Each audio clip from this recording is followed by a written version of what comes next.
Halo, assalamualaikum warahmatullahi wabarakatuh. Selamat bertemu kembali dengan channel Bung Ongkae. Di hari yang baik ini, Bung Ongkae akan memberikan informasi spesial buat Anda semua. Ya, apalagi kalau bukan soal virus corona atau COVID-19. Negara Arab Saudi yang merupakan salah satu negara di Asia yang cukup banyak warganya terkena virus corona, berdasarkan data lembaga statistik independen World Meter tanggal 8 Mei 2020, tercatat ada 33.730 orang telah terinfeksi COVID-19 di negara kerajaan tersebut.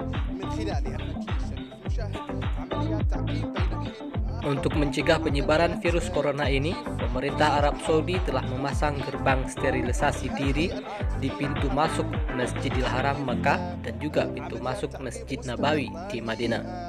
الحرم المكي الشريف بين الوقت والآخر هناك 15 أوقات يتم فيها عملية التعقيم منذ الصباح وحتى المساء. هنالك ما يقارب 3500 عامل يقوم بعمليات. Berdasarkan keterangan tertulis dari Kementerian Komunikasi dan Teknologi Informasi Saudi Arabia yang dikutip dari liputan6.com, alat canggih ini untuk mensterilkan orang-orang dengan semprotan antiseptik dengan dilengkapi kamera termal untuk mendeteksi suhu dari jarak 6 meter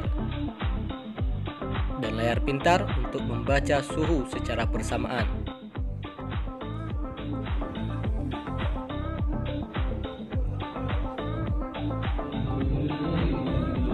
Kemudian semua pekerja dan pengunjung kedua masjid ini diminta untuk melewati pintu gerbang ini. تعمل على تعقيم كل الداخلين إلى الحرم المكي الشريف، بالإضافة إلى أنها من خلال هذه الكاميرا التي توجد في الأعلى ستكشف الحرارة بشكل ذاتي ويبدأ العمل عليها من الغد، حيث أن هذا عند دخولنا وقبل بعد بوابة التعقيم الذاتي هنا أحد الكاميرات الحرارية. Demikian informasi singkat ini kami sampaikan, semoga bermanfaat untuk Anda semua.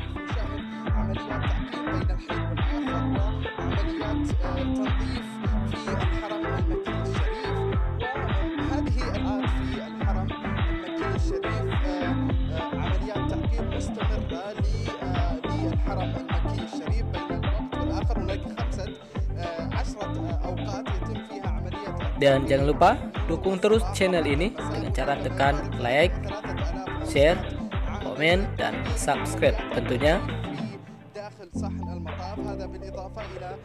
Terima kasih atas perhatian Anda. Sampai jumpa dan wassalam.